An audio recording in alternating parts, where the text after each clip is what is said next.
जय सिया राम। मैं ज्योति झा आप सभी का सनातन रहस्य में स्वागत करती हूँ। आशा करती हूँ आप सभी सनातनी का भरपूर सहयोग प्राप्त होगा। आप सभी से अनुरोध है कि भक्ति में लीन होने से पहले एक लाइक जरूर कर दें। कार्तिक मास महात्म्य कथा का 16वां अध्याय। राजा पृथु ने कहा, हे नारद जी, ये तो आपने भगवान शिव की बड़ी विचित्र कथा सुनाई है। अब कृपा करके आप यह बताइए कि उस समय राहु उस पुरुष से छूटकर कहाँ गया। नारद जी बोले, उससे छूटने पर वह दूत बड़बड़ नाम से विख्यात हो गया और अपना नया जन्म पाकर वह धीरे धीरे जलंधर के पास गया। वहाँ जाकर उसने शंकर जी की सब चेष्टा कही। उसे सुनकर दैत्यराज ने सब दैत्यों को सेना द्वारा आज्ञा दी। कालनेमी और शुंभ निशुंभ आदि सभी महाबली दैत्य तैयार होने लगे। एक से एक महाबली दैत्य करोड़ों करोड़ों की संख्या में निकल युद्ध के लिए जुट पड़े। महाप्रतापी सिंधु पुत्र शिवजी से युद्ध करने के लिए निकल पड़ा। आकाश में मेघ छा गए और बहुत अपशकुन होने लगे।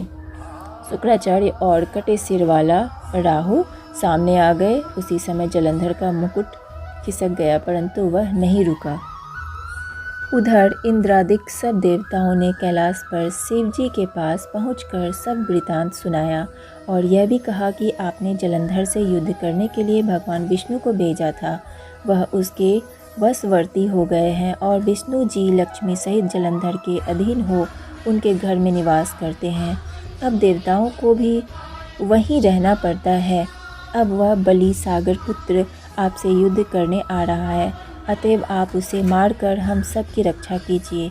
यह सुनकर शंकर जी ने विष्णु जी को बुलाकर पूछा, हे ऋषिकेश, युद्ध में आपने जलंधर का संहार क्यों नहीं किया और बैकुंठ छोड़ आप उसके घर में कैसे चले गए। यह सुनकर विष्णु जी ने हाथ जोड़कर नम्रतापूर्वक भगवान शंकर से कहा, उसे आपका अंशी और लक्ष्मी का भ्राता होने के कारण ही मैंने नहीं मारा है। यह बड़ा वीर और देवताओं से अजेय है। इसी पर मुग्ध होकर मैं उसके घर में निवास करने लगा हूँ। विष्णु जी के इन वचनों को सुनकर शंकर जी हंस पड़े। उन्होंने कहा, हे विष्णु, आप यह क्या कहते हैं। मैं उस दैत्य जलंधर को अवश्य मारूंगा। अब आप सभी देवता जलंधर को मेरे द्वारा ही मारा गया जान अपने स्थान को जाइए। जब शंकर जी ने ऐसा कहा तो सब देवता संदेह रहित होकर अपने स्थान को चले गए। इसी समय पराक्रमी जलंधर अपनी विशाल सेना के साथ पर्वत के समीप आ कैलाश को घेर सिंहनाद करने लगा। दैत्यों के नाद और कोलाहल को सुनकर शिव जी ने नंदी आदि गणों को उससे युद्ध करने की आज्ञा प्रदान की। कैलाश के समीप भीषण युद्ध होने लगा। दैत्य अनेकों प्रकार के अस्त्र शस्त्र बरसाने लगे। भेड़ी, मृदंग, शंख और वीरों तथा हाथी, घोड़ों और रथों के शब्दों से शाब्दिक हो पृथ्वी कांपने लगी। युद्ध में कटकर मरे हुए हाथी, घोड़े और पैदलों का पहाड़ लग गया।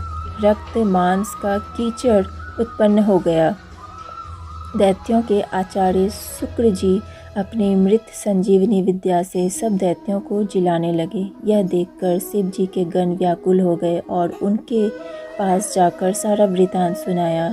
उसे सुनकर भगवान रुद्र के क्रोध की सीमा न रही। फिर तो उस समय उनके मुख से एक बड़ी भयंकर कृत्या उत्पन्न हुई, जिसकी दोनों जंघाएं ताल वृक्ष के समान थी।